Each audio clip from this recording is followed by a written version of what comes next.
quiero terminar esta serie de enseñanzas que hemos venido desarrollando durante este tiempo previo a la Navidad, que se llama ¿Quién necesita la Navidad? ¿Quién necesita la Navidad? Quiero hacer énfasis en esto, en que miren cuidadosamente la pregunta. La pregunta no es ¿a quién le gusta la Navidad? La pregunta no es ¿quién no le gusta la Navidad? No, la pregunta no es quién disfruta, quién anhela cuando llega la Navidad, sino quién necesita la Navidad. Y lo otro que quiero que usted preste atención es a la última palabra. ¿Quién necesita qué? La Navidad, Navidad. Obviamente, cuando escuchamos la palabra Navidad, cada uno de nosotros que estamos aquí, a su mente llega una imagen diferente, porque cada palabra, aunque es la misma palabra, tiene un significado para cada persona. Por ejemplo, tomemos el caso de algo que comemos, bueno, a mí me gusta, en Navidad, buñuelo. Buñuelo, ¿le gustan los buñuelos? A mí me gustan los buñuelos. Buñuelo, pero cuando nosotros usamos la palabra buñuelo, generalmente viene a nuestra imagen una ¿qué? Una bolita, ¿verdad? Una bolita. Pero la palabra buñuelo tiene diferentes significados. Buñuelo es una bolita para comer, un alimento. Un buñuelo también es alguien que está aprendiendo a manejar, decimos eso, ¿verdad? Alguien que todavía no maneja muy bien y dice mucho buñuelo, para decir que está apenas aprendiendo a manejar. Otro es como Javier, ¿dónde está Javier? Ahí arriba, que tiene una barriga de buñuelo, le decimos. Buñuelo para decir que está gordito. Pero ¿saben una cosa? Ahora que mi hija fue a México y la otra que estaba allá en México, la palabra buñuelo para ellos en México es algo diferente para nosotros. El buñuelo en México es como, son los hojaldres de nosotros. Esa hojaldra, esa que venden de harina así, que es tan grande que la aplanan, eso es un buñuelo para ellos. Entonces, si usted va a México y pide un buñuelo, le van a sacar una arepa así grande de harina y no una bolita redonda. Lo mismo es la palabra Navidad. Navidad, para muchas personas, cuando le mencionan esa palabra, inmediatamente llega a su mente imágenes como fiesta, parranda, viajes, vacaciones, compras, deudas, nostalgias, tristeza, soledad. Pero ¿qué queremos decir nosotros hoy cuando preguntamos quién necesita la Navidad? Y tal vez la mejor forma de responder esa pregunta es yendo al Evangelio de Lucas, capítulo 2, el versículo 11. Con un solo versículo usted entenderá de qué estamos hablando cuando preguntamos quién necesita la Navidad. El texto del Evangelio dice así: hoy les ha nacido en la ciudad de David un Salvador que es Cristo el Señor. Allí en este solo versículo está todo lo que nosotros queremos decir cuando hablamos de la palabra Navidad. La palabra Navidad viene de nacimiento y eso es lo que nos está diciendo. Hoy les ha nacido en la ciudad de David, es decir, la ciudad de Belén, un ¿qué? Salvador, que es Cristo el Señor. Para nosotros, los cristianos, Navidad es igual a Jesús. Navidad es igual a Cristo. Navidad no es igual a árboles, comidas, viajes, decoraciones. Navidad es Jesús. Y entonces ahora entendiendo bien lo que significa la pregunta ¿quién necesita la Navidad? Respondemos a esa pregunta como hemos dado respuesta durante estos domingos anteriores. La Navidad la necesitan las personas que se han alejado de Dios, pensando que lejos de Dios les iba a ir mejor, pero al final quedan con vidas vacías. La Navidad decíamos que la necesitan las personas que sufren, y todos aquí vamos a sufrir en algún momento de nuestras vidas, o tal vez en este mismo momento. Navidad la necesitan, la decíamos la semana pasada, las personas excluidas, y todos somos excluidos de alguna manera, en alguna circunstancia, por alguna persona, alguien nos va a excluir. Pero hoy quiero decir que la Navidad la necesitan todos los que creen que no la necesitan. Ese es el punto de hoy. La Navidad la necesitan todos aquellos que creen que no necesitan la Navidad. ¿Y por qué creen que no necesitan la Navidad? Bueno, creo que las personas piensan que no necesitan la Navidad porque, en primer lugar, tienen mucha sabiduría. Esos son mitos y cuentos que ya superamos, la ciencia ha avanzado mucho, eso es para tontos. En el Evangelio de Mateo, donde se nos narra en el capítulo 2, los 2 primeros versículos, el nacimiento de Jesús y la historia de la Navidad desde el punto de vista del escritor Mateo, dice así: después de que Jesús nació en Belén de Judea, en tiempos del rey Herodes, llegaron a Jerusalén unos sabios procedentes del oriente. ¿Unos qué? Sabios. ¿Esos son quiénes? Popular, tradicionalmente los llamamos los Reyes Magos, pero la Biblia no dice que eran Reyes Magos, sino que eran ¿qué? Sabios de oriente. Y sigue diciendo: ¿dónde está el que ha nacido rey de los judíos?, preguntaron. Vimos levantarse su estrella y hemos venido a adorarle. ¿Notan? No eran magos, no eran reyes ni magos, y a propósito, ni eran 3. Pero es que la Biblia dice que eran Melchor, Gaspar y Baltasar. La Biblia no dice eso. Eso son puras tradiciones que la gente se ha inventado.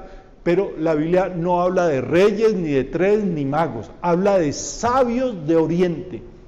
Por la historia universal nosotros sabemos que los sabios, estas personas que venían de oriente, eran, hoy en día los llamaríamos científicos.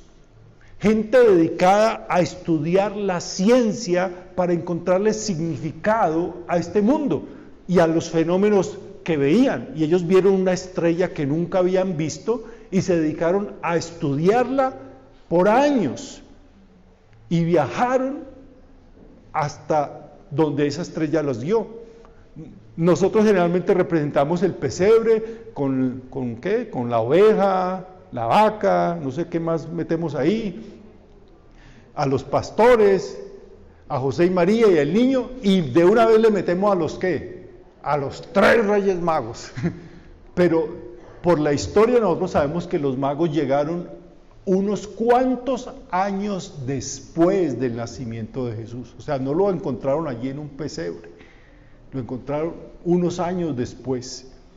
Pero estas personas, vuelvo a decir, eran sabios, gente científica de su época, estudiosos, quienes no pensaban que el conocimiento era un motivo para pensar que no necesitaban de Dios, de un Salvador, sino por el contrario, el conocimiento les daba una razón para reconocer que necesitaban un Salvador. Eso me hizo pensar en un hombre, un científico más cercano a nuestra época, siglo XIX, Louis Pasteur. ¿Han oído de Louis Pasteur? Cuando usted se toma la leche, que viene en cajita o en bolsa, cuando usted toma el yogur, todo eso se lo debemos a Louis Pasteur, un químico francés, quien a propósito dijo la siguiente frase: un poco de ciencia aleja de Dios, pero mucha ciencia devuelve a Él, nos devuelve a Él. O sea, hoy en día las personas dicen: no, es que yo soy un científico, yo ya fui por la universidad, esos mitos de los cristianos, esas ilusiones, esos amigos imaginarios, yo ya no creo eso porque yo soy un científico.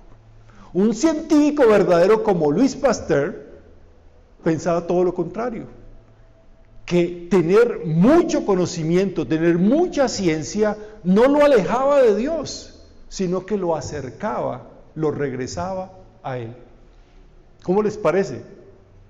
Creo que eso es lo que nos dicen los sabios de Oriente. Su mucho conocimiento no los alejó de Dios, su mucho conocimiento los hizo ¿qué? ir, caminar por años, cruzar desiertos, miles de kilómetros, para acercarse al Salvador. Hay otros que creen que no necesitan a Dios porque tienen mucho poder y mucho dinero. Allí mismo en el capítulo 2 de Mateo, el versículo 3, entra la figura de Herodes, y ya todos sabemos un poquito de la historia de Herodes. Dice, cuando el rey Herodes oyó esto, es decir, que había nacido un nuevo rey, se preocupó mucho, al igual que toda la gente de Jerusalén. Herodes era el rey, y vienen estos sabios de Oriente venidos de miles de kilómetros de distancia, y le dice, oiga, venimos buscando un nuevo rey. Y dice, ¿cómo así que un nuevo rey? El único rey soy yo. Y le anuncian que ese rey ha nacido y no es de la familia de Herodes. Y entonces él, dice la escritura, se llenó de mucha preocupación. Algunos dicen que se llenó de mucho enojo, pero era más que todo como ansiedad. ¿Cómo así? Preocupación. Y eso nos hace entender que ni el poder del rey Herodes, ni todos sus tesoros evitaron que se llenara de preocupación ante el anuncio de que había nacido un nuevo rey, un competidor. Mis queridos hermanos y amigos, ni el poder, ni el mucho dinero dan tranquilidad. La tranquilidad la da a quien celebramos en Navidad. La tranquilidad a nuestras vidas no llega por tener mucho poder o mucho dinero. La tranquilidad a nuestras vidas llega cuando decidimos creer en aquel que hoy estamos celebrando su nacimiento en Navidad. Hay otros que piensan que no, o creen que no necesitan la Navidad, porque tienen religiosidad, porque son muy religiosos. Mire, sigue los versículos 4 y 5 de Mateo 2. Así que convocó el rey Herodes, cuando escuchó que había nacido un nuevo rey, dice que convocó de entre el pueblo a todos los jefes de los sacerdotes y maestros de la ley, es decir, a la gente más religiosa, a los más estudiantes de teología, y les preguntó dónde había de nacer el Cristo. En Belén de Judea, le respondieron, porque esto es lo que ha escrito el profeta.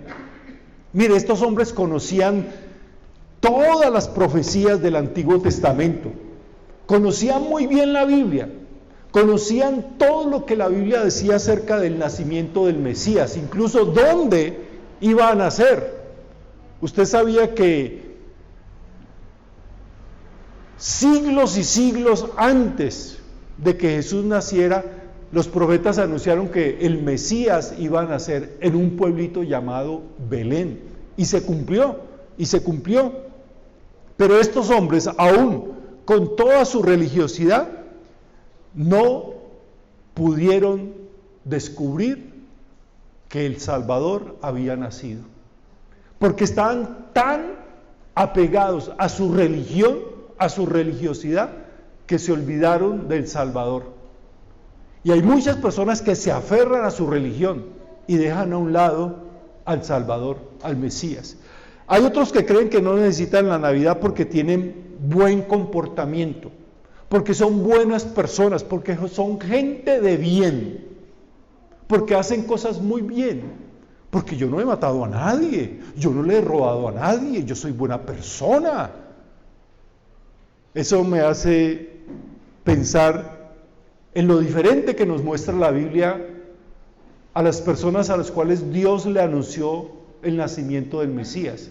Y para eso necesitamos ir al Evangelio de Lucas, capítulo 12, el versículo 15, que dice que cuando los ángeles se fueron al cielo después de anunciar el nacimiento del Mesías, los pastores se dijeron unos a otros, no estoy hablando de los pastores evangélicos, sino de los pastores de ovejitas: vamos a Belén a ver esto que ha pasado y que el Señor nos ha dado a conocer. La profesión de pastor de ovejas no era la mejor profesión de su época. Generalmente la cumplían aquellos que no habían servido para nada más. Es decir, ni sus calificaciones escolares, ni sus cualidades morales les calificaban para tener un trabajo más digno. Es decir, les tocó trabajar en lo que resultara. Yo me acuerdo que cuando yo era adolescente, mi abuela, Mi abuela Raquel fue la única abuela que yo conocí viva. Bueno, Rosa Tulia también, pero yo estaba muy pequeño. Pero mi abuela Raquel tenía un dicho que muy popularmente en ese tiempo se escuchaba. Yo ya no lo escucho tanto hoy en día, pero cuando un muchacho no quiere estudiar o no quiere superarse, no tiene una meta de estudiar en la universidad o salir adelante con sus estudios, le dice: estudie, mijo, porque si no le toca ir ¿a qué? A coger café. A coger café. Y mi abuela nos amenazaba eso: vaya, estudie, porque si no le toca ir a coger café. Y uno siempre pensaba: uy, eso de coger café debe ser lo más horrible que hay, porque lo amenazaban a uno con eso. Y los pastores de esa época eran más o menos lo mismo. Seguramente en la casa de algún joven o de muchos jóvenes de judíos había una abuela que le decía: mi hijo, estudie, para que no le toque ser ¿qué? Pastor. Pero fue a esas personas de mala fama y de mala moralidad a quienes Dios escogió para anunciar el nacimiento del Salvador. Con seguridad, las buenas personas, la gente de bien de esa época estaba muy ocupada, ¿qué? Sintiéndose orgullosos de lo bueno que eran. Estaban demasiado ocupados comparándose de no ser como los demás pecadores, sacando pecho y diciendo: menos mal que yo no soy como fulano. No soy como ellos. Estaban demasiado ocupados como para detectar el nacimiento del Salvador. Y no se dieron cuenta que el Mesías había venido. Miren, hermanos y amigos, la verdad es que todos necesitamos la Navidad, porque la Navidad no es una tradición, no es una festividad. La Navidad no es magia, la Navidad no es simplemente una temporada donde hacemos todo lo que no queremos hacer o no podemos hacer durante el año. La Navidad, como decía al comienzo, la Navidad es Jesús. Y todos necesitamos a Jesús por una simple razón: porque todos necesitamos un Salvador. ¿Y por qué todos necesitamos un Salvador? No una religión. Todos necesitamos un Salvador porque todos somos ¿qué? Pecadores. Todos. Hoy les ha nacido en la ciudad de David un Salvador, que es Cristo el Señor. Necesitamos todos un Salvador porque todos somos pecadores y porque necesitamos entender lo horrible del pecado, las consecuencias que trae a nuestra vida el pecado. Vean solamente rápidamente algunas consecuencias del pecado. La primera: el pecado nos desconecta de Dios. El pecado nos desconecta de Dios. Romanos 3:23 dice: por cuanto todos pecaron y están ¿qué? Destituidos de la gloria de Dios. Eso significa desconectados de la gloria de Dios. ¿De qué sirve un celular sin conexión a internet? Pues para que me entren llamadas y hago llamadas y tomar fotos y oír música, de pronto. ¿De qué sirve un celular sin conexión a internet y sin datos? Pues para tomar fotos. ¿De qué sirve un celular sin conexión a internet, sin datos y descargado? De un adorno, ¿verdad? Así se vuelve nuestra vida cuando nos desconectamos de Dios. O piense en una forma más sencilla para los que no manejan esta tecnología. Piense para qué le sirve a usted una licuadora desconectada. Para ponerle un vestidito y ponerla a decorar la cocina, ¿verdad? La vida desconectada de Dios pierde sentido, pierde propósito. Vivir desconectado de Dios no tiene sentido. El pecado hace eso, nos desconecta de Dios y hace que nuestra vida pierda sentido. Pero también, en segundo lugar, el pecado nos vuelve rivales los unos de los otros, nos vuelve rivales de los demás, enemigos de los demás. Esto dice Pablo escribiendo a Tito, capítulo 3, versículo 3 al 5. En otro tiempo nosotros también vivíamos en malicia y envidia. Mire cómo vivíamos. o cómo vivimos. Nos aborrecían y aborrecíamos unos a otros. Pero cuando se manifestó la bondad de Dios, nuestro Salvador, y su amor para con los hombres, nos ¿qué? Salvó. Cuando nosotros nos desconectamos de Dios y dejamos que el pecado maneje nuestra vida, nos desconectamos de Dios y nos volvemos rivales, enemigos los unos de los otros. Y por eso Adán y Eva empezaron a pelear desde el mismo jardín de Edén, se echaron la culpa. No, yo comí de esa manzana, supuestamente era una manzana, yo comí de esa manzana porque Eva me la dio. Si no hubiera sido por Eva, y empezaron a pelear. Y toda la historia humana ha sido siempre una continua rivalidad, una enemistad entre los seres humanos. Y seguimos peleando, porque ese es un efecto del pecado. ¿Usted le gusta vivir con enemigos? ¿Usted le gusta vivir con amarguras en su vida? ¿Usted le gusta vivir con resentimiento en su corazón? Pues no, ¿verdad? Eso es como si su tapaboca en este momento oliera, bueno, no voy a decir lo que, pero oliera feo. ¿Usted se lo pondría en la boca, tapar en su cara? ¿Cierto que no? Porque nos hiede, apesta. Pero vivimos nuestra vida con el pecado, arruinando nuestra vida. En tercer lugar, el pecado nos hace necios. No solamente nos desconecta de Dios, no solamente nos vuelve enemigos de los demás, sino que nos vuelve necios. ¿Saben? En la Biblia hay un libro que se llama Proverbios. ¿Sabían eso?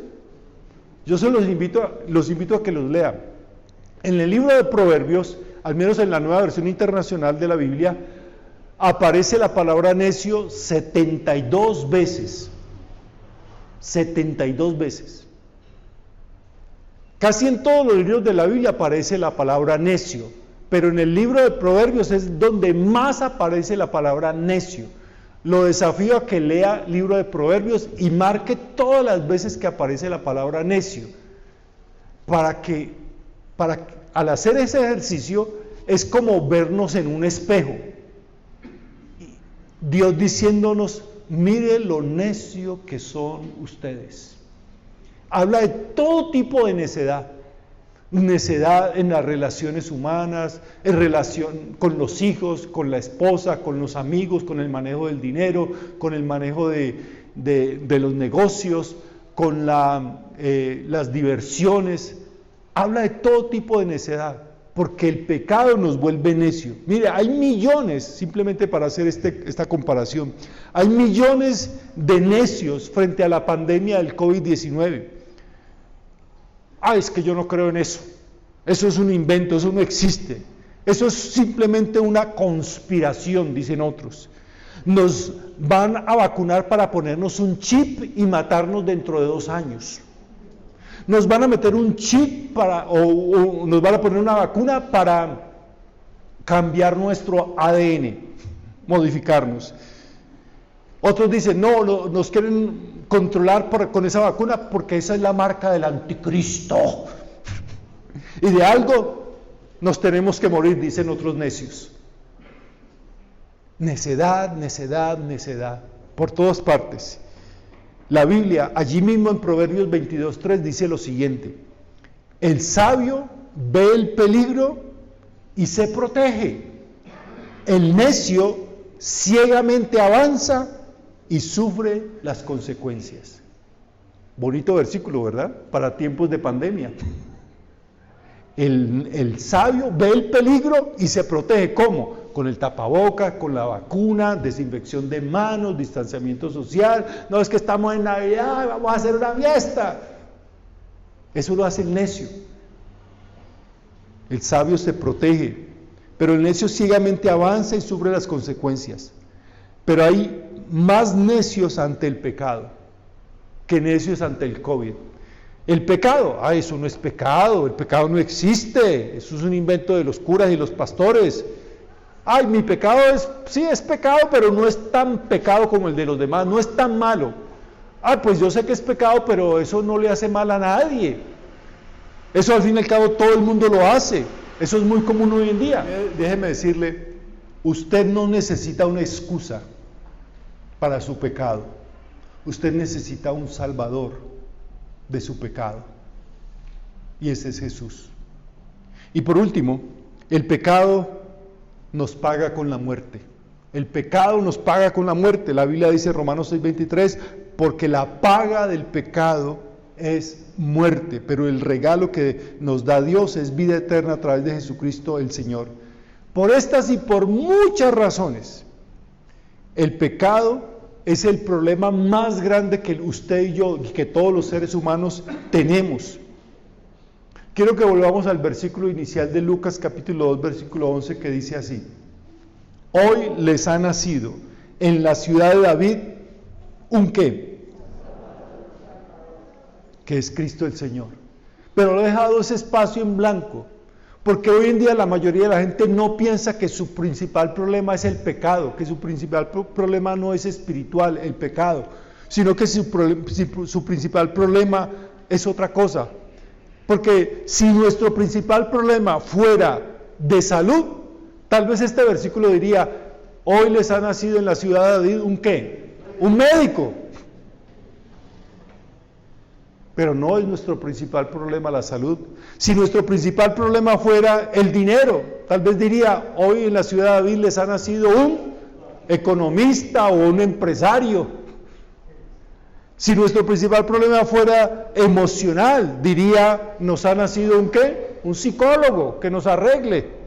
Si nuestro principal problema fuera de seguridad, diría, ha nacido un gran general, un comandante, que con mano fuerte y corazón grande nos...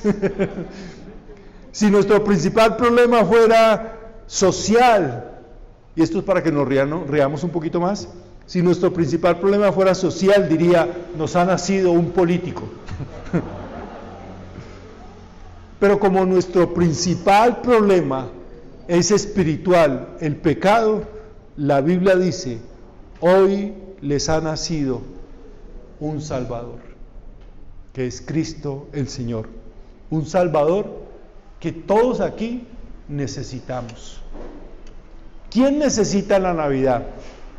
Todos nosotros, aun aquellos que piensan que no necesitan la Navidad, porque la Navidad es Jesús, nuestro Salvador.